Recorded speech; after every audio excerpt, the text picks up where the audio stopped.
We will forego the messages for the moment. Are there any questions that either of you may have?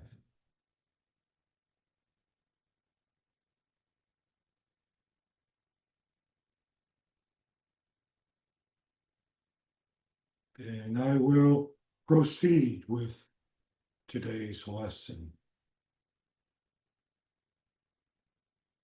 We'll try to be brief due to the discomfort of the vessel.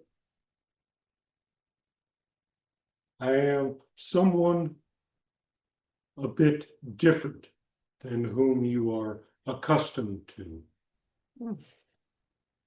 There was a question put forth regarding dimensions and such, which forced us to prepare our vessel so that the information would be much easier to come through.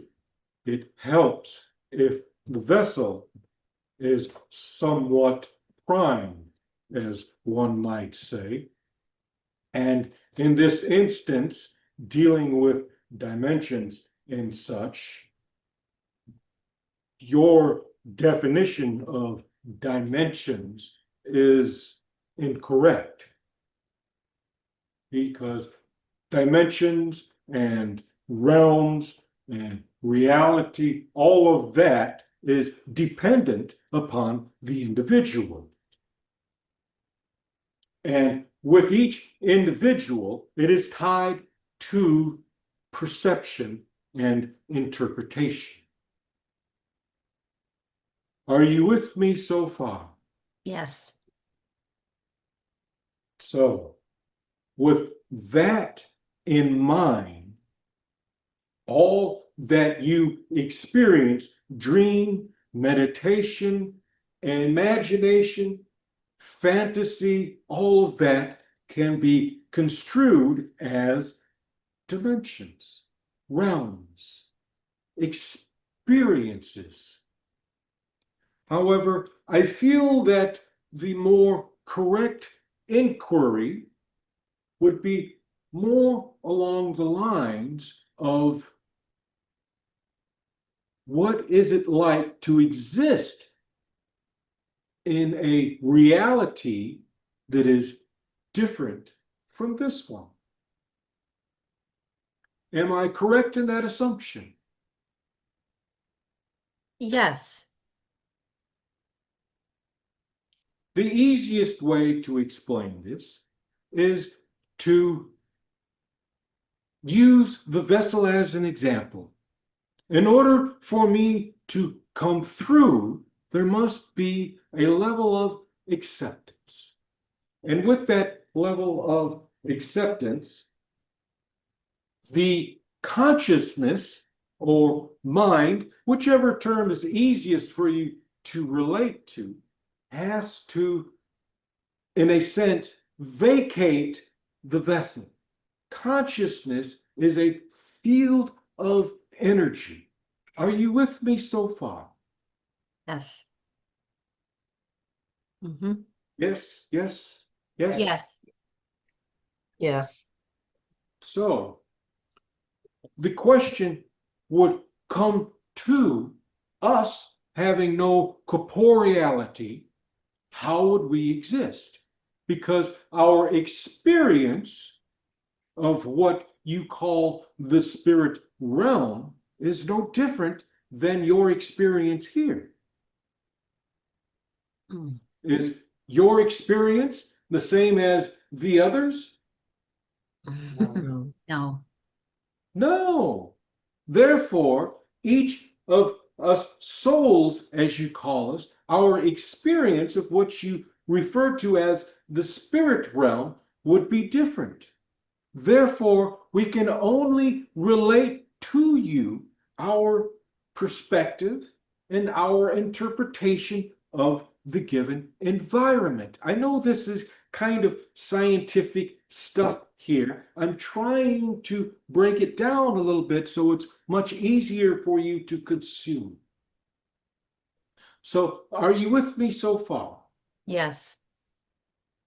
So as being a field of energy, you have heard references of what they call, I believe it's the collective consciousness.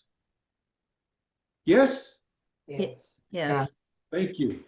That collective consciousness is actually what you call souls or the spirit realm. That is the collective consciousness. And all this information is available when you are able to connect with that collective consciousness. Or I believe what was, he would say something along the lines of when you are able to connect with it. So with consciousness as a field of energy, a resonant field of specific types of energy, all that you consider to be alive contributes to this field. The animals that are with you, the cats that are with you, they have these energy fields. Their thoughts are in these energy fields. And so when you are able to connect with them, it's kind of like shining a torch onto an object.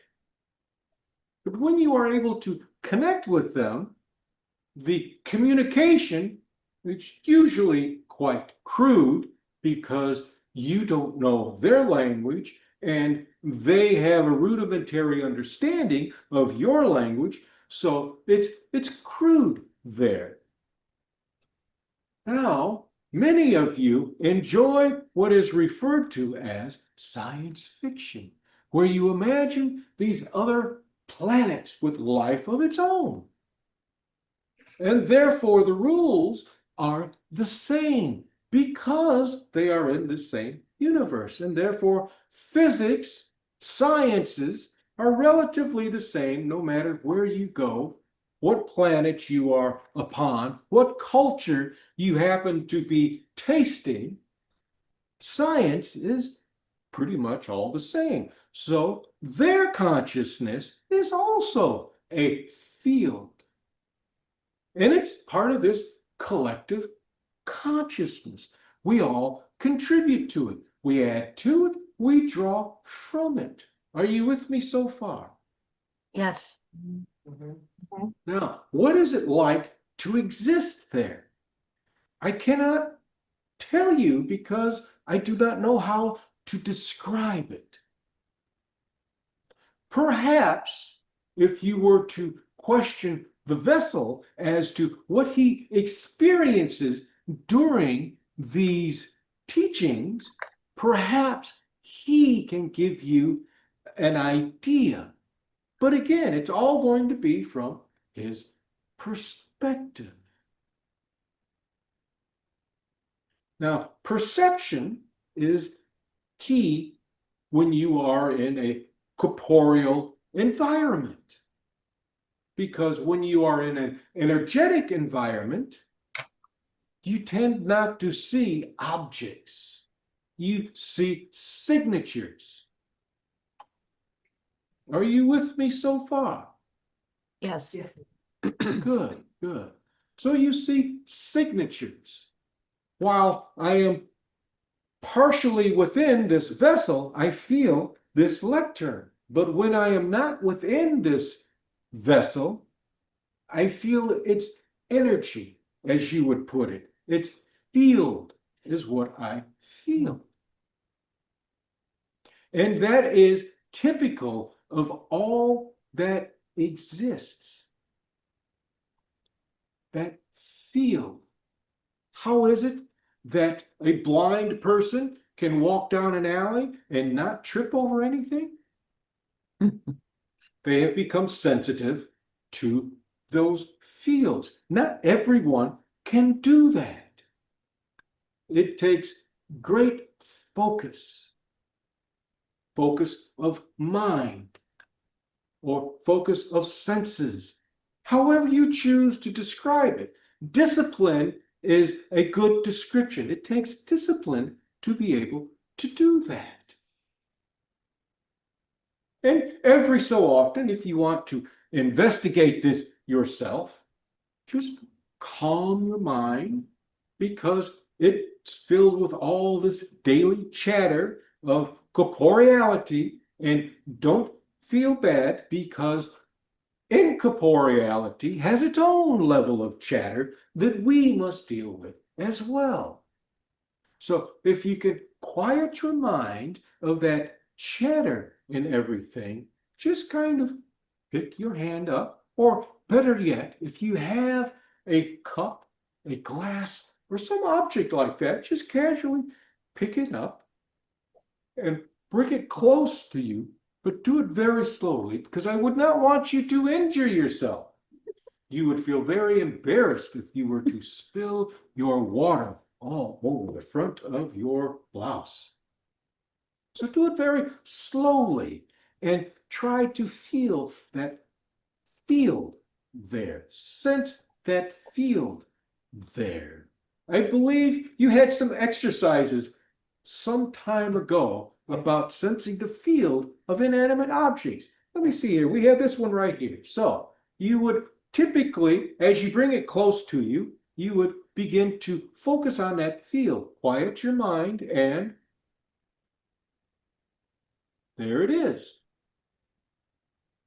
Now, you may feel, or you may sense the field of the object, or you may sense the object moving into your field. In either case, you are correct. And that is how a blind person can travel down an alley without bumping into things.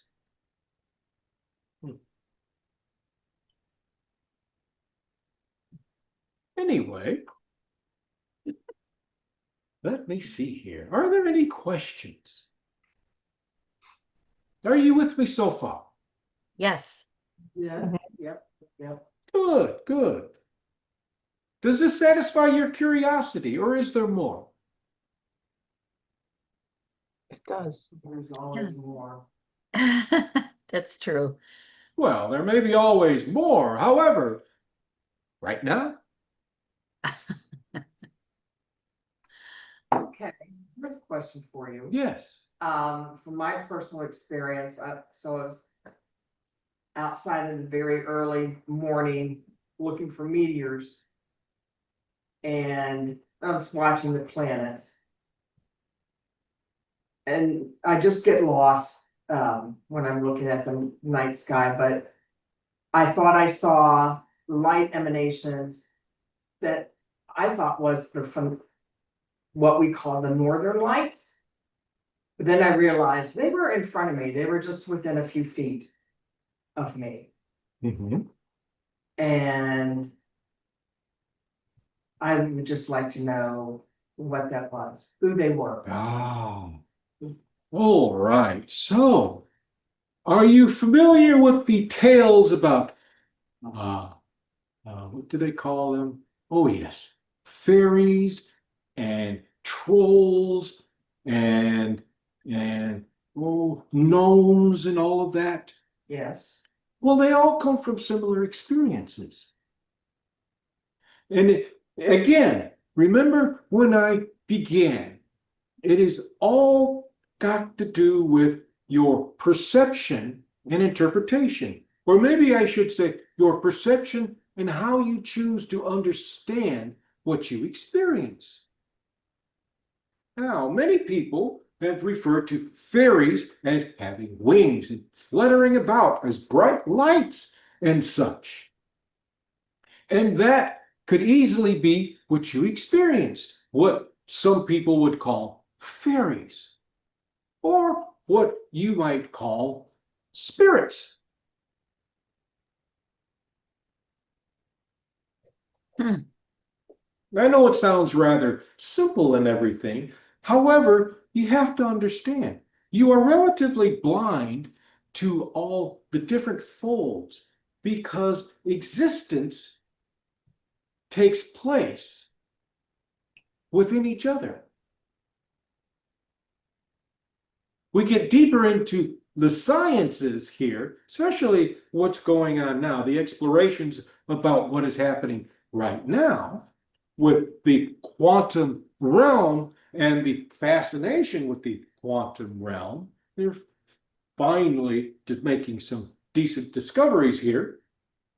But within that realm, they are discovering that there are existences within existences within existences.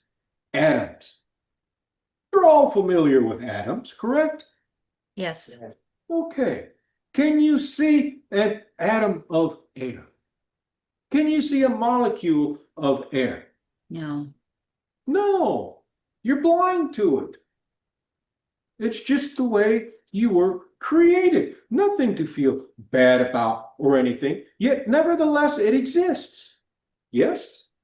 Yes. Yes. So you call us souls, and you believe that we exist despite your inability to see us, correct? Yes. So what does that tell you? Worlds within worlds within worlds. Mm-hmm. There's so much that is taking place right now on levels that you cannot even conceive of yet, particularly if you are not involved in any of the sciences or not following any of their discoveries and such. There's worlds within worlds within worlds. No different than what you are finding on your own little planet here. There are creatures that exist in places where, according to your understanding, they should not exist. Therefore, if we follow that line of logic, there are other entities, other beings that exist in places that you cannot see. Makes sense? Yes. Yes. Mm-hmm.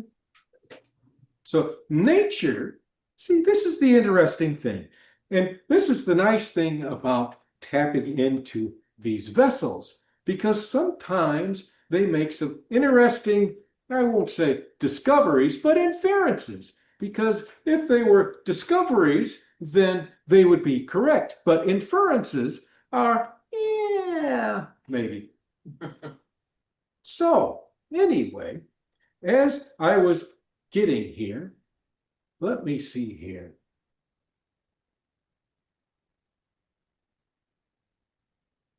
Well, I lost his train of thought. May I Yes. add to that? Again, I'm relating on some experiences I've had. Can these creatures that exist in other worlds, can they come visit us? Some can, just like you can visit some of them.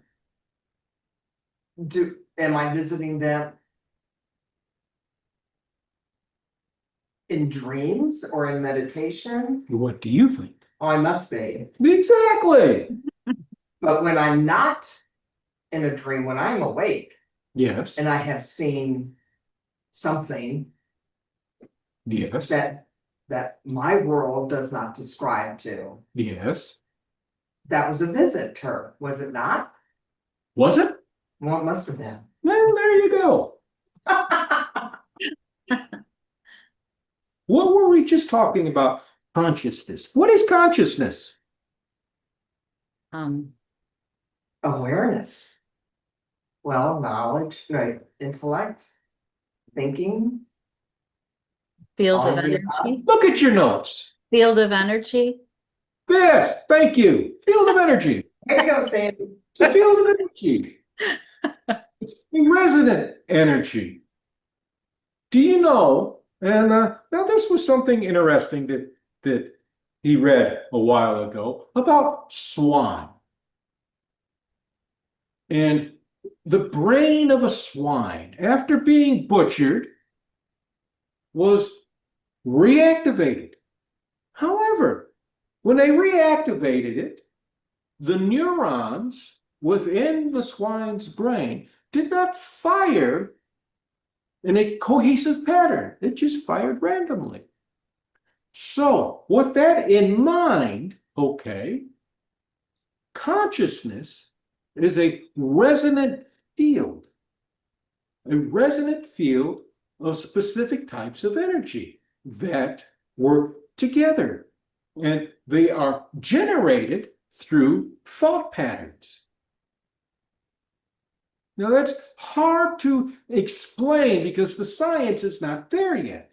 However, that is what it is. Consciousness is a resonant field of specific types of energy. And those energies are generated by thoughts? Is that what you said? Well, that's how you would understand it. It's much easier to explain it to you that way because these, again, with the mind or the brain that is within here creates consciousness, or maybe it's consciousness that creates the brain. Either way, but there are specific energy patterns that exist for each thought, each motion, each idea. There are certain patterns that are displayed on your instruments. Again, energy, resonance, and a resonant energy creates a field of energy. So, what generates these thoughts is the flow of consciousness. Why do you think they use water, a river, a stream as a symbol for consciousness? Because it flows. And there is that flow. You want to hear something foolish? Sure. Now, how many of these foolish teachers have taught you or told you that you must stop thinking in order to clear your mind? Oh, yeah. Yeah. Yeah. But what happens? Do you ever stop thinking? I don't. No. If you stop thinking, you have dispersed. Or in your words, expired. Mhm. So consciousness is a flow of energy. It is a resonant flow. Mind you, that field expands, contracts as the flow increases or decreases. Mhm. Are you with me so far? Yes. Yes. Good, good. Did that help? Does that help you, my dear? Yes, but it also just frustrates me because I want to know more. Well, And I know that there's just some things that are not meant to know. At nonsense. least at this time. Nonsense. Nonsense? You can only know or understand what you have been prepared for. Before this, we had to prepare the vessel. And you don't think he came up with this on his own, do you? We had to prepare the vessel. Therefore, we bring him through these experiences that helps him to infer that dimensions, realities, and realms are all meaningless because they only apply to an individual. They only apply to an individual. They cannot apply to everyone else. When they're talking about the universe, they're not talking about the universe as you understand it. They're talking about the universe as you, this one, and the one over there, the one over there, the four over there, the two over here, and the three over here, the pooches. That's the universe.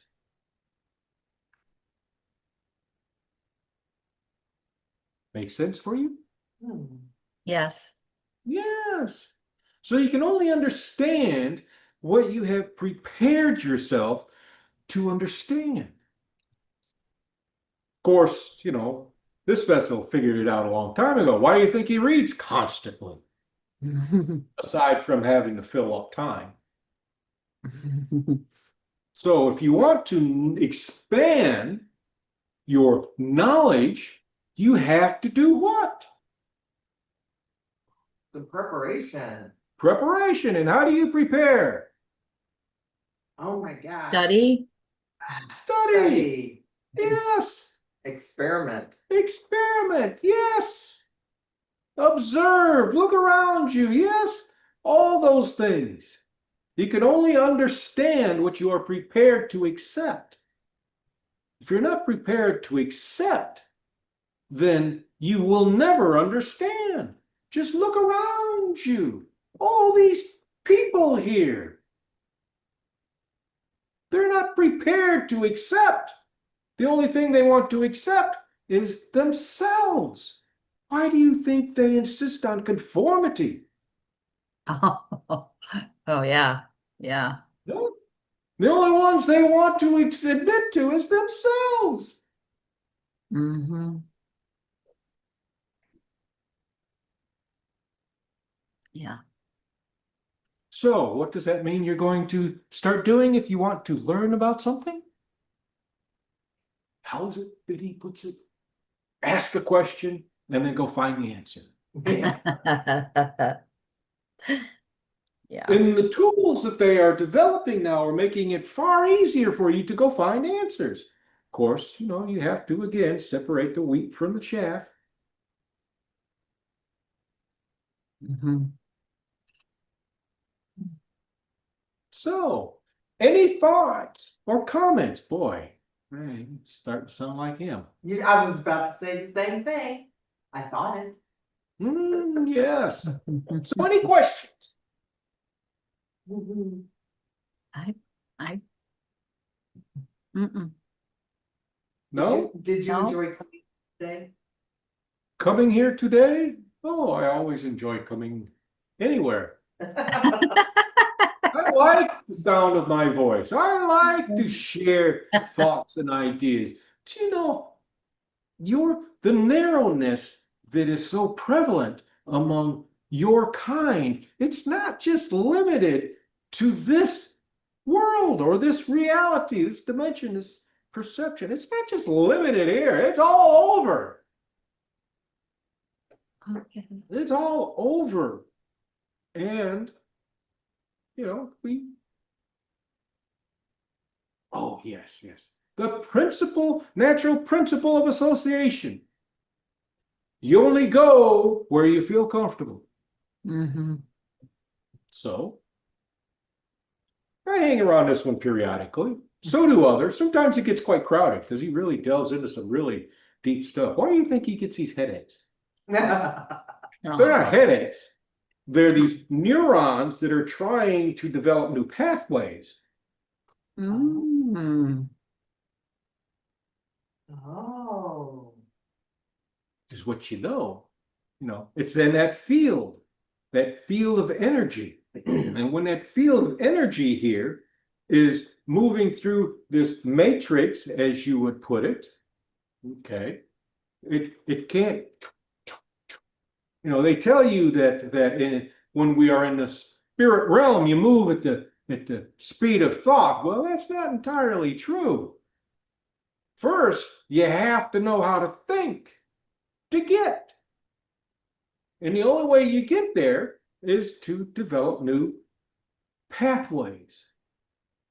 How do you think you have resonant fields of energy within the consciousness, the flow of consciousness? Path. What's a path? Think about it. Pathways. Get it? Yeah. Yeah. Huh. And when you're blazing a new path, what's that mean? Oh, come on. I could have lost you already. It means no one has cleared the way for you. Exactly. Well, it's not no one has cleared the way for you. No one can ever clear your way. If that's how you think, no wonder you're not going anywhere. You have to clear your own path. Always. This one's always telling you, you are your own path. That's why the path is narrow. Only you can travel it. Make sense? You with me so far? Yes. Yeah, so you have to prepare your own path. You have to blaze your own path, I think is the term. Blaze your own trail. Okay, so close enough. Yes, it is. You have to blaze your own trail. Nobody's going to do it for you. If somebody could do it for you, you think all of these people would be the way they are? Mm-mm. Yeah, they would. Oh, yes. Oh, yes. The problem with corporeality is that you think differently. And when you think differently, you have no concept of the mind, this field of energy here, being its own little, I don't know, I think the term you would use is bubble, Yeah. being its own little bubble here. It's just, Mhm. it escapes you Mm. Mhm. because you're attached to this. Oh, looky here. Ah, yes, yes, my nails need to be done. You're so attached to yourself. Yeah.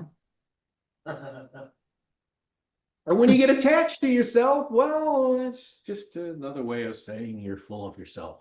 And we're all full of ourselves, believe me.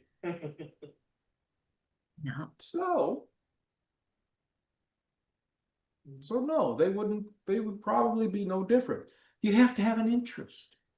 If you have no interest, or, the thing that I have discovered about corporeality is how lazy all those people are who are in some kind of corporeal existence.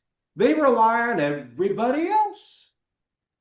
You rely on them to tell them what to believe, tell them what to do, to prepare the food for, they rely on everybody else. Nobody is self-sufficient. Yeah. Mhm. So I'm starting to wander a little bit here, so I better stop. And yeah, it's getting time for him to slip back in here. So any last questions here? You can tell he's getting closer because the voice is reverting back to his slowly. So he's slowly pushing me out. Yeah. And he's not doing it on purpose. Yeah. So any last moment questions? I No, but do. thank you for coming. You're very welcome. Thank you for Yes. inviting me. Yes. This has been very interesting. Very good. Good. Thank you. I'm glad. I'm glad. Now, do me a small favor before I leave. What's that? Mhm. Put it to use. Oh, yeah. Thank you. Okay.